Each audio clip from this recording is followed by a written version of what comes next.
ఇక ముందు ఏదైనా ఇన్వెస్ట్ చేయాలంటే ఎలాంటి జాగ్రత్తలు తీసుకోవాలి ఇప్పుడు జరుగుతున్న పరిణామాలను చూస్తుంటే?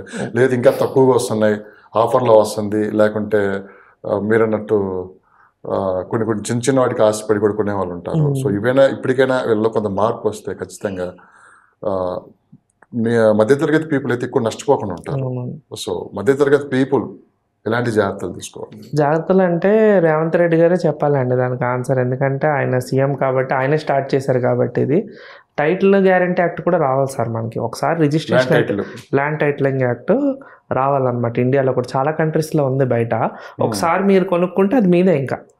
ఇంకెవరు వచ్చి దాని మీద పెట్టి కేసులు వేయడం, ఆ కేసు వేయడం, ఈ కేసు వేయడం, మళ్ళీ కోర్టుల చుట్టూ మన ప్రాపర్టీ ఏపీలో తీసుకొని వస్తే పెద్ద వివాదం ఏంది అదే కదా. అంటే దాన్ని ఎలాగ ఇంప్లిమెంట్ చేయాలన్నది ఒక కమిటీ వేసి ఇంప్లిమెంట్ చేయాలి. అంతేగాని గవర్నమెంట్ వెంటనే ఇంప్లిమెంట్ చేసేస్తే పబ్లిక్ అర్థం అవుతుంది. దాన్ని కరెక్ట్గా ఇంప్లిమెంట్ చేసి దానికి ఒక టైం ఇచ్చి, ఇప్పుడు మన ప్రాపర్టీ ఉందనుకోండి ఎగ్జాంపుల్, దాంట్లో ఏదైనా అది ఒక పబ్లిక్ ఒక పేపర్ యాడ్ కింద మా దీంట్లో ఏదైనా ప్రాబ్లం ఉంటే కనుక 1 monthలో మీరు రండి, ఇది ఫైనల్ చేసేస్తున్నాం. ఇంకా మొత్తానికి మీదంటే మీదే. అంతేగాని మీరు దిగిన తర్వాత ఒక 10 ఏళ్ళ తర్వాత 5 ఏళ్ళ తర్వాత ఎవడో వచ్చి కేసు మా తాతది ఉంది, మా మామది ఉంది, మీరు ఇవ్వాలి, మాకు తెలియకుండా అమ్మేశారు, అలా ఉంటే రియల్ ఎస్టేట్ అనేది ముందుకు వెళ్దండి. ఇలా ఒకసారి కొనుక్కుంటే మీదే అని చెప్పండి, గ్యారంటీగా రేట్లు ఇంకా పెరుగుతాయి, ఇంకా పబ్లిక్ కూడా సేఫ్టీ సెక్యూరిటీ ఇంకా పెరుగుతుంది. సో జరుగుతున్న పరిణామాలు మనం చూస్తూనే ఉన్నాం. అసలు ప్రజెంట్ మార్కెట్ ఎలా ఉంది కదా, 1 year నుంచి కాస్త మార్కెట్ ఒడిదుడుగులు లోనవుతుంది. సో ఇప్పుడేమైనా కొంచెం మార్కెట్ పుంజుకుందా? మార్కెట్ యాక్చువల్గా ఇప్పుడే స్టార్ట్ అయిందండి. కొద్దిగా ఇది సీజన్ ఇది యాక్చువల్గా. ఎందుకంటే లాస్ట్ అక్టోబర్ సెప్టెంబర్ నుంచి చూసుకుంటే ఎలక్షన్స్ మనకి, దాని తర్వాత ఏమో మళ్ళీ అసెంబ్లీ అయ్యే మళ్ళీ పార్లమెంట్ ఎలక్షన్ కోడ్ వల్లే మనకి 6 months పోయింది లాస్ట్ 1 yearలో చూసుకుంటే కనుక. దాని తర్వాత వచ్చింది పీక్ సమ్మర్, కంటిన్యూ రెయిన్స్ పడుతూనే ఉన్నాయి, వర్షాలు. ఇప్పుడంతా కూడా ఏంటంటే ఈ ఆగస్టు ఎండింగ్ నుంచి మనం చూసుకుంటే కదా సీజన్ అండి ఇది. ఇప్పటి నుంచి మనకి మార్చ్ వరకు మార్కెట్ బాగుంటుందని ఎక్స్పెక్ట్ చేస్తున్నాం. ఆల్రెడీ కాల్స్ పెరిగే, పబ్లిక్ దగ్గర కూడా మనీ పూల్ అయ్యింది యాక్చువల్గా. వెంటనే ఇన్వెస్ట్ చేద్దామని చెప్పి చూస్తున్నారు అనమాట. ఎంక్వైరీస్ కూడా బాగానే పెరిగాయి అనమాట.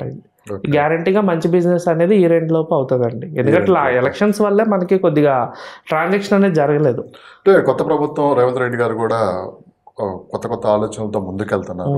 అంటే హైదరాబాద్లో 4th city కూడా తీసుకొని రాబోతున్నారు. ఎందుకంటే ఆల్రెడీ మనకి ఫార్మా సిటీలో 19,000 ఎకరాలు కేటాయించిన స్థలంలోనే ఈ 4th city కూడా డెవలప్ చేస్తామంటున్నారు. అంటే హైదరాబాద్కి ఇప్పుడు 3 cities ఉన్నాయి, హైదరాబాద్, సికింద్రాబాద్, సైబరాబాద్. ఇప్పుడు 4th cityకి కొత్తగా ఒకటి రాబోతుంది. ఏంటి ఈ 4th city రావటం వల్ల హైదరాబాద్కి మరికొంత బెనిఫిట్ అంటే ఏంటి?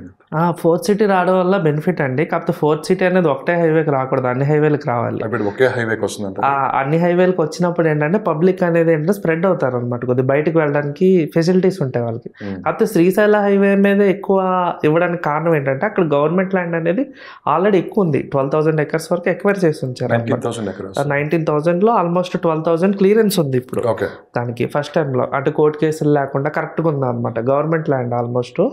అదేంటంటే ఇప్పుడు ఏంటంటే కంపెనీస్ కానీ ఇప్పుడు స్టేడియం కూడా ఇస్తున్నారు అక్కడ. మనకి హైదరాబాద్లో ఇంకో క్రికెట్ స్టేడియం వస్తుంది, అక్కడ ఇస్తున్నారు అనమాట. మనకి చూసుకుంటే కనుక హెచ్ఎండి లిమిట్స్లో ఫస్ట్ మనకి సైబర్ టవర్స్ అప్పుడు గవర్నమెంట్ ల్యాండ్ ఉందండి, తర్వాత ఫైనాన్షియల్ డిస్ట్రిక్ట్, తర్వాత నియోపోలిస్ కొంత, తర్వాత బుద్ధివేల్ ఐటీ పార్కు, దాని తర్వాత వచ్చేసి శ్రీశైలం రోడ్లోనే కొద్దిగా ఉందన్నమాట గవర్నమెంట్ ల్యాండ్. అక్కడ టీసీఎస్, ఆదిబట్ల, కొంగారు కాలనీ, అది కూడా ఇదేంటంటే సౌత్ జోన్. నెక్స్ట్ మేము ఎప్పటి నుంచో చెప్తున్నా సౌత్ జోన్కి వెస్ట్ తర్వాత సౌత్కి కొద్దిగా మార్కెట్ ఉంటుంది, కంపెనీస్ వస్తాయని. ఎందుకంటే గవర్నమెంట్ ల్యాండ్ అవైలబిలిటీలో ఉంది. బికాజ్ ఇంకోటి ఎయిర్పోర్ట్కి 2 ఎంట్రన్స్లు ఉంటాయి మనకి. వెస్ట్ ఎంట్రన్స్, వెస్ట్ నుంచి వచ్చేవాళ్ళు సిటీ సెంటర్ నుంచి వచ్చి బెంగళూరు హైవే నుంచి వస్తారు. ఈస్ట్ నుంచి వచ్చేవాళ్ళు ఏమో శ్రీశైల హైవే నుంచి వస్తారు, పహాడీ షరీఫ్ నుంచి వస్తారు అనమాట. అది కూడా మధ్యలో ఎయిర్పోర్ట్ ఉండడం వల్ల ఏంటంటే క్వాలిటీ కంపెనీస్ ఏమైనా ఉంటే కనుక అటుపక్క వస్తాయండి. ఎయిర్పోర్ట్ నుంచి మనకి కొద్ది క్వాలిటీ కంపెనీస్ ఉంటాయి కదా, ఎక్స్పోర్ట్ ఇంపోర్ట్ మ్యానుఫ్యాక్చరింగ్లో, ఎలక్ట్రానిక్స్ కానీ ఇది కానీ హార్డ్వేర్లో కూడా కొన్ని మంచి కంపెనీస్ ఏదైతే ఉన్నాయో ఎయిర్పోర్ట్ చుట్టుపక్కల వస్తాయి అనమాట. అది కూడా అక్కడ ప్లేస్ ఉంది. నెక్స్ట్ ఏంటంటే అక్కడ గ్రీన్ జోన్ కూడా బాగుంది, గ్రీనరీ కూడా బాగుంది.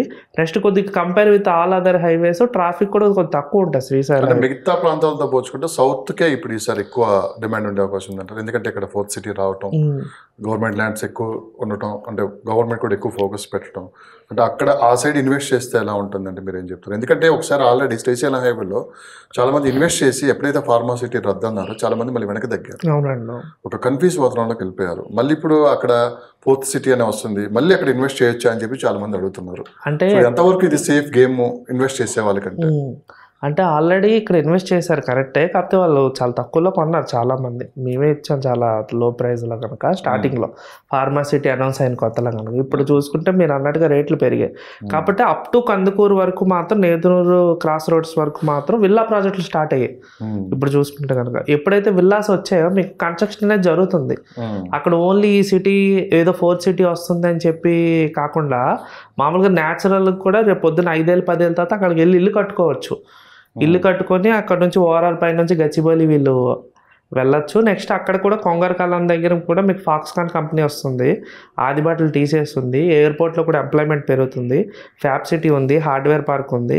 ఇంకా కనుక ఇందులో కనుక ఇదే గవర్నమెంట్ ఉంటుంది కాబట్టి ఇంకో 4 years వరకు, ఇంకా అప్పుడు ఎలక్షన్స్ ఏం లేవు కాబట్టి గ్యారంటీగా ఒక 10 కంపెనీలు అయితే మనం ఎక్స్పెక్ట్ చేయొచ్చు. కానీ ఇక్కడ ఒక డౌట్ అండి, మీరు చెప్పిన కంపెనీస్ అన్ని ఆల్రెడీ ఒక 3 years బ్యాకే వచ్చాయి. హైదరాబాద్ మార్కెట్ చాలా వేగంగా నడిచింది. ఆ కంపెనీస్ ఎప్పుడైతే అనౌన్స్ చేశారో అప్పుడు చాలా మంది ఇన్వెస్ట్ చేశారు. ఆ స్పీడ్ ఇప్పుడు లేదు, కానీ కంపెనీస్ అన్నీ అక్కడ వాళ్ళ కార్యక్రమాలు చేపడుతూనే ఉన్నాయి, కొన్ని కన్స్ట్రక్షన్ జరుగుతూనే ఉన్నాయి. ఎందుకు ఆ స్పీడ్ తగ్గడానికి ఏంటి గ్యాప్ రావడానికి ఏంటంటేనండి, గవర్నమెంట్ కూడా అవుట్స్కట్స్లో టు బి ఫ్రాంక్ కొద్దిగా డెవలప్మెంట్ చేయాలి. మీరు అవుటర్ వరకు సిటీ బాగుంటుంది మంది, ఓవరాల్ దిగ్గానే మీరు కొద్దిగా డల్ అవుతున్నారు. ఓకే, ఆ డల్నెస్ తీయాలంటే ఏంటంటే అక్కడ సెంటర్ లైటింగ్ పెట్టడం, పోలీస్ స్టేషన్లు ఇవ్వడం, సెక్యూరిటీ ఇవన్నీ ప్రొవైడ్ చేసి అక్కడ కొద్దిగా హ్యాబిటేషన్ కానీ ఒక కమర్షియల్ కాంప్లెక్స్లు గవర్నమెంటే కట్టి చేయడం వల్ల ఏంటంటే అక్కడ బిజినెస్ అనేది స్టార్ట్ అవుతుంది. దానివల్ల ఏంటంటే మనం రేపు పొద్దున్న అక్కడికి వెళ్ళి హౌస్ కట్టుకున్నా కానీ మనకి ఒక సెక్యూరిటీ ఉంటుంది, ఇదంతా అన్నీ దొరుకుతున్నాయి అన్న ఫీలింగ్ గవర్నమెంట్ ఎప్పుడైతే క్రియేట్ చేసిందో ఓవరాల్ బయటకు కూడా వెళ్ళి కట్టుకుంటారు.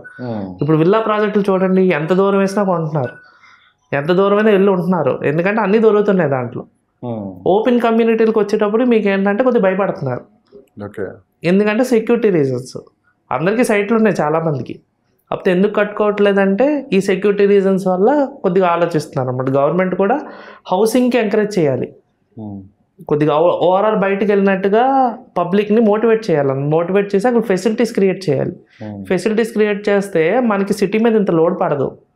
ఇప్పుడు రేవంత్ రెడ్డి గారు కూడా చెప్పింది అదే, సిటీ మీద లోడ్ పడుతుంది, కొద్దిగా ఫోర్త్ కనుక వస్తే కనుక కొద్దిగా జనం బయటకు వెళ్తారని చెప్పి. ఓకే, వెస్ట్ మార్కెట్ కానీ సౌత్ కానీ ఓపెన్ ప్లాట్ మార్కెట్ ఎలా ఉందంటారు?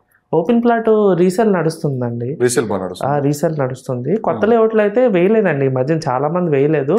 అక్కడే డౌట్ ఉంటుంది, అండ్ ల్యాండ్ కొద్దిగా కాస్ట్ అవడం గురించి కానీ ఇది కానీ అంతా కూడా ఇప్పుడు కూడా ఓపెన్ ప్లాట్ మీద, ఓపెన్ ప్లాట్ వేసినా వర్కౌట్ అయ్యేటట్టుగా లేవు.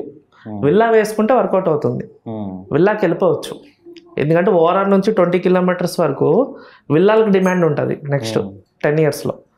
హ్యాపీ కనుక ఇప్పుడు కనుక ల్యాండ్ తీసుకొని బిల్డర్స్ పెట్టుకొని ఒక 1-2 years తర్వాత కనుక స్టార్ట్ చేసుకుంటే మెల్లిగా 1 కోటి రూపాయలు 2 కోట్లు 3 కోట్ల వరకు విల్లాలనేది మార్కెట్ జరుగుతుంది, ప్రతి హైవేలో జరుగుతుంది. అది వెస్ట్ సౌత్కి వచ్చేటప్పుడు కొద్దిగా డిమాండ్ ఉంటుంది, ఎందుకంటే ఎంప్లాయ్మెంట్ ఎక్కువ ఉంది కాబట్టి. ఇక్కడ అసలు దేనికి ఎక్కువ డిమాండ్ ఉంది, విల్లాస్కే లేకుంటే ఓపెన్ ప్లాట్ మార్కెట్కే, అపార్ట్మెంట్కే? దేనికి అంటే ఎవరి బడ్జెట్లో వాళ్ళు, బడ్జెట్ పక్కన పెట్టండి, మీకున్న సమాచారం ప్రకారం అంటే చాలా మంది ఏంటంటే కొంతకాలం ఎక్కువ ఓపెన్ ప్లాట్స్లోనే ఇన్వెస్ట్ చేశారు చాలా మంది, కానీ ఇప్పుడు అది కొంచెం తగ్గింది, మళ్ళీ కొత్త మార్కెట్ చూస్తున్నారు. అంటే సైకిల్ ఉంటుందండి అది, కొన్ని రోజులు మీరు అన్నట్టుగా 1-2 years ఓపెన్ ప్లాట్ల మీదకి వచ్చారు అనుకో, అందరూ కొనేస్తే రేట్లు పెరుగుతాయి. దాని తర్వాత వీళ్ళకి ఏమనిపిస్తుంది అంటే అపార్ట్మెంట్ ఏదో ఓపెన్ ప్లాట్కి ఎందుకు ఎంత పెట్టాలి, అపార్ట్మెంట్ కొద్దిగా దొరుకుతుంది కదా, అదైతే మనం వెళ్ళి ఉండొచ్చు అని చెప్పి మళ్ళీ దాని మీదకి వెళ్తారు. దాని మీదకి వెళ్ళిన తర్వాత మళ్ళీ అవి రేట్లు పెరగడం స్టార్ట్ అవుతాయి. మళ్ళీ ఈ గ్యాప్లో ఏమవుతుంది, ఓపెన్ ప్లాట్ తక్కువలాగా అనిపిస్తుంది. ఓకే, వీళ్ళ ఇన్కమ్ పెరిగే కొద్దీ రేట్లు అనేవి అలా ఉండిపోయాయి అనుకోండి, 1-2 years పెరగలేదు అనుకోండి, ఓపెన్ ప్లాట్ తక్కువ అనిపించి మళ్ళీ ఓపెన్ ప్లాట్కి వస్తారు. ఈ అపార్ట్మెంట్లో కూడా 5 years ఉన్న తర్వాత వాళ్ళకి ఏమనిపిస్తుంది, ఫ్యామిలీ సైజ్ పెరుగుతుంది. జనరల్గా ముందు ఏంటంటే అపార్ట్మెంట్ కొనేటప్పుడు 2 ఉంటారు, తర్వాత 5 years అయిన తర్వాత 2 పిల్లలు వస్తారు. వీళ్ళు కొనుక్కునే 2 bedroom 3 bedroom అనేది వీళ్ళు కంఫర్ట్గా ఉండదు. అపార్ట్మెంట్లో ఏంటంటే ఎక్స్టెన్షన్ ఉండదు, మనకి బయటకు వెళ్ళాలి, మీరు మళ్ళీ కొనాల్సింది. ఇంకా మళ్ళీ ఎందుకు అపార్ట్మెంట్ కొనడం అని చెప్పి దీనికి రెంట్ ఇవ్వడం, అలా డిస్పోజ్ చేసి మళ్ళీ విల్లాకి వెళ్ళిపోతారు డైరెక్ట్గా.